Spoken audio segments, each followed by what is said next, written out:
Next on Northwestern Noon, a homicide investigation in Thunder Bay's south side. We have the details. A large police presence in Dryden earlier, we'll tell you why.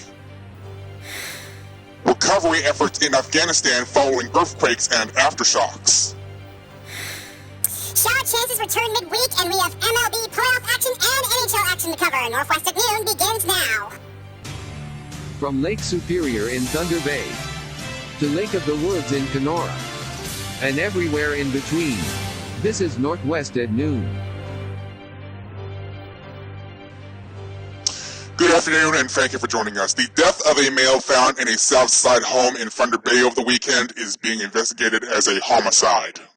Emergency services were called to a residential address in the 300 block of Ogden Street yesterday afternoon after receiving reports that the body had been found, Thunder Bay Police said in this morning's news release. Paramedics and firefighters had also been called to the scene but were canceled after arriving police officers confirmed the individual was deceased. The police services, major crimes, and forensic identification units are involved in the investigation. A police presence remains in the area and no further details have been made available. Ontario's education minister is banking on curriculum changes to lead to better outcomes in province-wide testing. Many grade 3 and 6 students are not meeting the standards in reading, writing, and math. Stephen Lecce says the province has taken several steps to help student achievement. So we've introduced this year, for example, a new language curriculum where cursive writing is back and phonics is restored and critical thinking skills. So we're teaching kids how to think critically, not what to think. Those are skill sets that will really serve these young people in life. Lecce notes the recent results did show signs of improvements, but there's still work to do. The town of Fort Frances is looking for provincial funding to fix up a rough section of 3rd Street West that makes up the 4-laners. Work between the areas of Central and York Avenues would include new sewer and water lines, storm sewers, curb and gutters, and sidewalks. The cost is estimated to be between $2.2 and $2.5 million. The town is hoping Connecting Lake funding will cover a large portion of construction costs. The grant, if approved, would cover up to 90%. Hunters from Red Lake, Dryden, and Hearst have been fined a total of $11,000 for illegally hunting a moose in the Red Lake area. Last October, conservation officers were given a tip that a group was hunting moose from a boat on Alfred Lake. A moose was shot, and one of the hunters, Eric Plouffe, has been fined $5,000 for hunting without a license in that wildlife management unit and discharging his firearm for a motorboat. A second hunter, Robert Plouffe, has been fined $4,000 for hunting moose without a license and unlawfully in violating a tag. And finally, the third hunter, Dylan Auger, has been fined $2,000 for hunting without a license. Ontario Provincial Police say they have safely apprehended a barricaded person in Dryden. This comes following a heavy police presence in the Duke Street and Earl Avenue area this morning. Police were called to a disturbance at an apartment complex around 3:30 a.m. There, officers learned an individual had barricaded themselves in an apartment. Members of the emergency response team and K-9 unit were deployed to assist. Around 7:30 a.m., the 37-year-old exited the apartment and was taken to hospital for assessment. Nobody was injured in the incident, and the area has since been cleared. Well, it's time for a check on weather, and Ginger, we've been enjoying this fall weather for a while now. Yes, we have been, and it's definitely welcoming after we've had to deal with unseasonably warm temperatures a little while ago. I mean, it just felt like summer all over again back then. However, I am tracking a chance of showers this week in the middle of the week, but what's the possibility of that? I'll time it out to plus your 7 the outlook, including a chance for that white stuff coming up. It was only a matter of time. Anyways, thanks, Ginger. Thunder Bay City Transit is going to be putting some upgrades into the Water Street Terminal.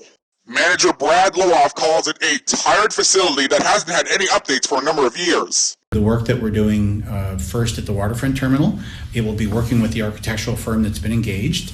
They'll do research on our behalf to find what a model transit transfer hub should look like, could look like. Some of the challenges over at the waterfront are space for passengers. Lowoff anticipates work will begin next year with construction to start in 2025. Still to come, a firearm seizure in Sioux Lookout. We have the details on that. A possible strike for workers for the St. Lawrence Seaway in Quebec. And recovery continues after earthquakes struck Afghanistan. We'll be right back.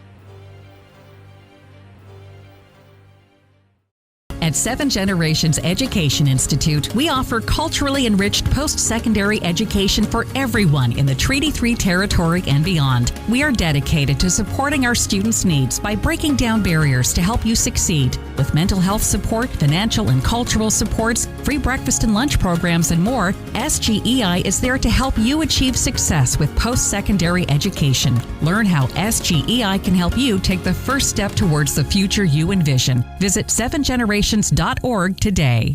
Stop corrosion like a snowstorm stops traffic. The destructive and costly results from salt and road grime is the greatest threat to your vehicle. Dusty's Car Care Center offers premium rust proofing and corrosion protection. The coating penetrates the pores of metals where it cuts off oxygen, neutralizing rust. It will not evaporate, wash off, or freeze. Safe on paint, plastic, and rubber. Call Dusty's Car Care Center for more details at 623-4377 or book online at dustyscarcare.com. Welcome back, and before we continue, you may have noticed in the beginning of our newscast a slight change to our graphics. This is only the start of a major upgrade to our newscast that first started with the changing of Talking News Official's profile photo and channel banner for YouTube yesterday. And these upgrades will go into effect at the start of next year, so please stay tuned to Talking News Official to see what that will look like. Well, there's a couple of road closures to be aware of in Kenora to start off the work week. The section of First Avenue South in front of the Bannister Center to Safeway will be closed down. That's to allow tire contractors to complete road repairs. The closure will last until October 24th. In the meantime, a portion of Valley Drive between Holden Road and Amethyst Streets will be closed to traffic today, and that's to repair a storm sewer. Ontario Provincial Police have released very few details in connection to the seizure of a firearm in Sioux Lookout. On Friday nights, the service posted 2 sentences and a photo to their social media. It states members of the street crime unit had executed a warrant on a male seizing what appears to be a sawed-off rifle which was loaded at the time. No further details have been publicly issued by police. Climate change and rising costs of transportation are forcing remote Northwestern Ontario First Nations to consider all-season roads. There's some urgency now to plan for and talk about all-season roads because it's becoming evident over the last few years that winter roads are becoming more and more unreliable and unsafe. Fiddler says if an all-season road is built, First Nations communities will still need to be able to have the final say on transportation in their territories. Workers represented by Unifor at the St. Lawrence Seaway Corporation have voted 99% in favor of a strike if they are not able to reach a new contract. The union has set a deadline of October 21st to reach an agreement. Unifor National President Lana Payne says the workers manage the transit of more than 200 million tons of cargo each year, and they deserve fair wages for the vital and challenging work they do. The workers are members of Unifor Local 4212 and 4323 in Ontario and 4320 in Quebec. Negotiations began on June 19th and 20 with the help of a conciliator. The two sides held additional talks in September, and they are scheduled to resume bargaining tomorrow. And now, your local forecast is brought to you by the Lake of the Woods Brewing Company. Hey everybody, Talking Ginger here. Well, if you are enjoying those fall temperatures, they're going to stick around with us for the next little while. Today will be mainly cloudy with some patches of sun here and there. We're looking for a high of 12. Tonight it will be remaining cloudy with fog patches building in overnight and a low of 0. Tomorrow the sun returns in full force to the area, burning off the fog patches in the morning. We'll see a high of 16. Taking a look ahead, another system comes into our area Tuesday evening, bringing with it a good chance of showers for Wednesday. And there is another slight chance for showers for Thursday night into Friday, but after that, we are precipitation free for the rest of the outlook. And temperatures will be fairly normal for the duration of the outlook, with highs in the lower to middle teens. I'll have sports in a bit. Thanks, Ginger. Also coming up, the Empty Bowls Caring Hearts event took place over the weekend in Thunder Bay. Plus, increasing pressure on the Trudeau government for a pharmacare program and recovery efforts in Afghanistan following earthquakes and aftershocks. We'll be right back. At Honda, we can't wait to tell you that the all-new 2024 CR-V EXL Hybrid has arrived. Right, but I was going to tell them about amazing features like all-wheel drive and a power moonroof. Well, actually, it comes with a 2-motor hybrid powertrain. Just wait, I was going to tell them that it's in stock today, so you don't have to wait. Yes. Lease the Ontario-built 2024 CR-V EXL Hybrid from just $149 weekly at 7.59%. For 60 months, $2,550 down. OAC, taxes extra. See HondaOntario.com. Waiting is overrated. Ontario has never invested more in student success. We're hiring thousands of new educators to work alongside some of the best paid teachers in Canada, right here in Ontario. We're investing in new reading and math supports and spending billions to upgrade and build state-of-the-art schools. Students are back in classrooms with their friends where they belong, so they learn the skills they need now for the jobs of the future. Learn more at ontario.ca/investing in students. Paid for by the Government of Ontario. While much of the world focuses on the turmoil in Gaza and Israel, another country in the region is in recovery, Afghanistan.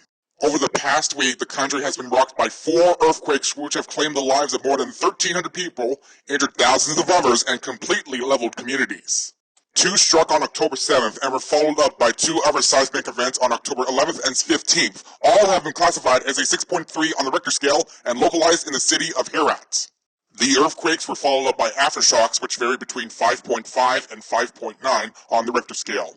Curbside pickup of recycling could resume next month in Fort Francis. This comes as construction of a new building to house the new material is underway. Town officials believe it should be ready for use by the end of the month. Fort Francis's Blue Box program was halted in late May following an arson which destroyed the original building.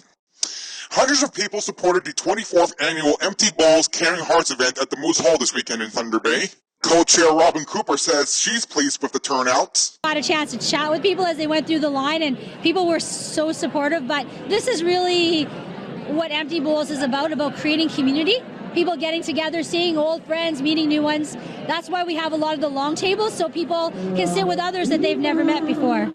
The event is a fundraiser for Shelter House Thunder Bay and the Thunder Bay Food Bank. And now, the T-Baytel Sports Reports.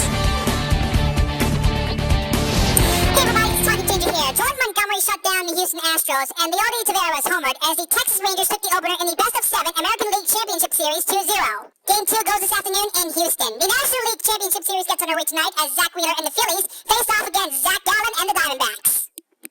The Minnesota Vikings are back in the win column, 19-13 over the Chicago Bears yesterday. They are now 2-4 on the season. The Detroit Tigers lead the NFC North at 5-1 with a 20-6 win over Tampa. Other results included Philadelphia coming up short against the New York Jets, 20-14, to have no undefeated teams left in the NFL.